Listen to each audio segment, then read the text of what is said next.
स्वागत है आपका अपने YouTube चैनल SK क्लासेस में। My dear students, first of all I would like to bring your kind attention towards model question paper subject elective English class 12th set 1. I am going to provide you not only questions but also answers of all these 40 questions. This model set is very important in prospect of your first terminal examination 2021-22. मेरे विद्यार्थियों, आज का जो यह model set 1 उपलब्ध करा रहा हूं वह आपके प्रथम शावधिक परीक्षा 2021-22 के लिए बेहद ही लाभदायक है। तो आइए बिना समय गंवाए हम चलते हैं आज के इस मॉडल सेट 1 के प्रश्नों तथा उसके सही विकल्पों को जानेंगे। आप मेरे साथ बने रहिए। इंस्ट्रक्शन दिया हुआ है, read the following passage and answer the questions from 1 to 5। दिए गए पैसेज को पढ़ना है और 1 से लेकर 5 तक के प्रश्नों का जवाब देना है। अनसीन पैसेज के प्रश्नों का जवाब देने का सही तरीका यह है कि सबसे पहले आप दिए गए प्रश्नों को 1 या 2 बार सावधानीपूर्वक ध्यानपूर्वक पढ़ेंगे और उसके बाद जब अनसीन पैसेज को आप पढ़ना शुरू करेंगे तो ये सारे प्रश्न आपके दिलो और दिमाग में बने रहेंगे और पहले ही बार में आपको अधिकांशतः प्रश्नों के उत्तर मिल जाएंगे। देखिए, ये जो पैसेज है ये नॉइज के बारे में दिया हुआ है।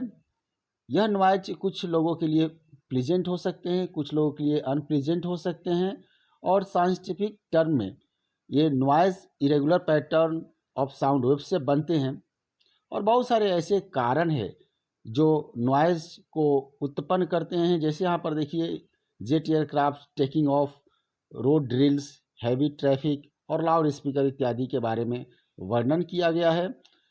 इसके साउंड वेव्स के स्ट्रक्चर के बारे में बताया गया है और कभी कभी ये नॉइज़ इतने खतरनाक हो सकते हैं कि इंसान को डेफनेस का भी शिकार बना सकते हैं।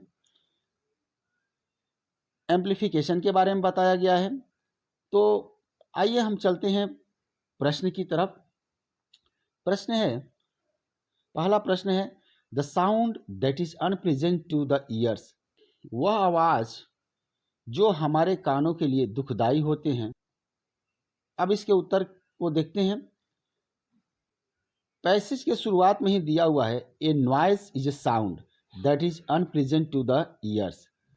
अब हम ऑप्शन पर आते हैं तो इसका सही जवाब हो जाएगा noise. The sound that is unpleasant to the ears, इसका सही जवाब होगा हमारा ऑप्शन सी। नेक्स्ट क्वेश्चन आते हैं, in scientific term a noise is made by. आइए पैसेज की तरफ चलते हैं।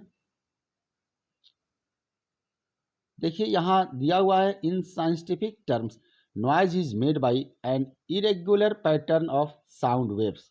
आइए विकल्प देखते हैं।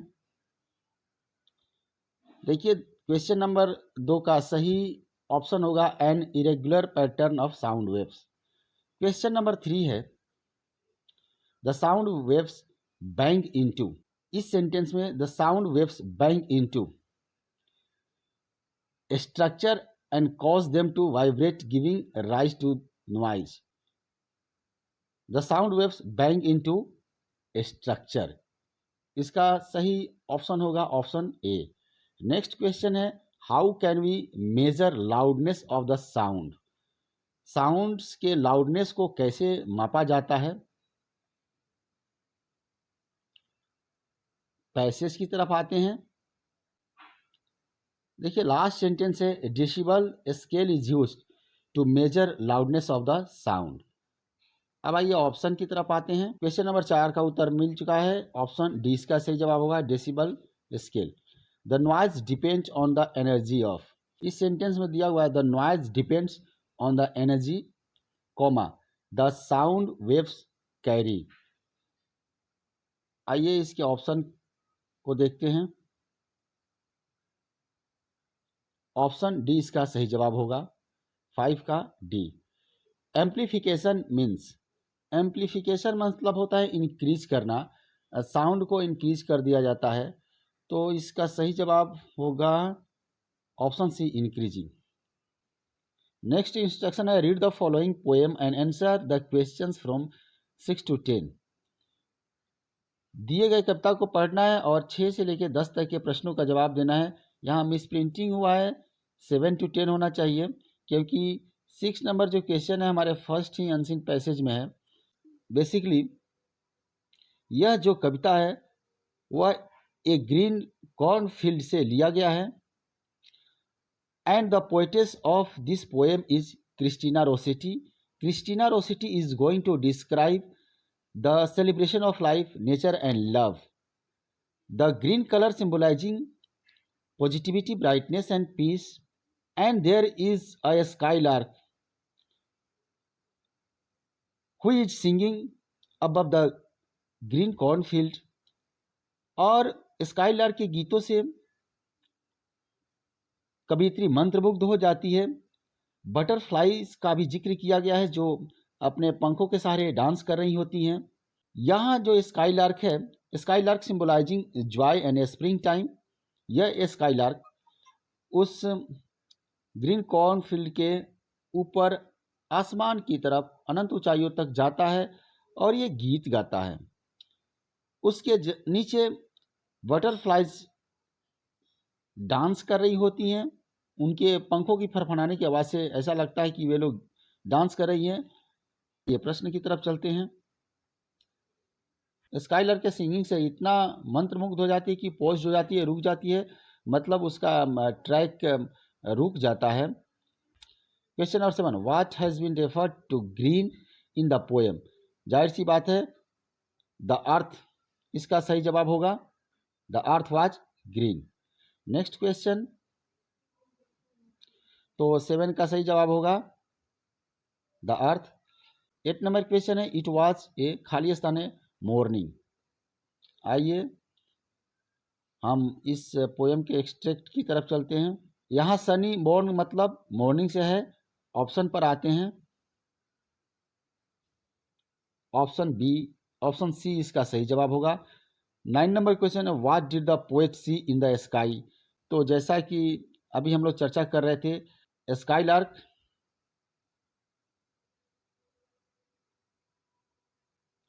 इसका सही जवाब होगा।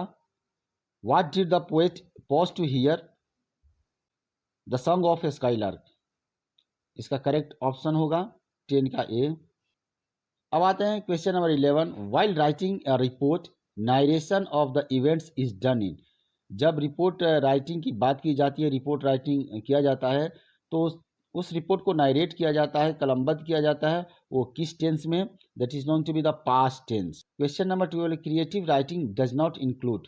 तो आर्टिकल राइटिंग क्रिएटिव राइटिंग में आएगा, रिपोर्ट राइटिंग आएगा, लेटर राइटिंग आएगा, लेकिन डिलीवरिंग स्पीच, भाषण देना, ये हमारा क्रिएटिव राइटिंग में नहीं आएगा। तो ऑप्शन बी इसका सही जवाब होगा। 13 नंबर क्वेश्चन है, reporting of an event needs a good, खाली स्थान, स्किल।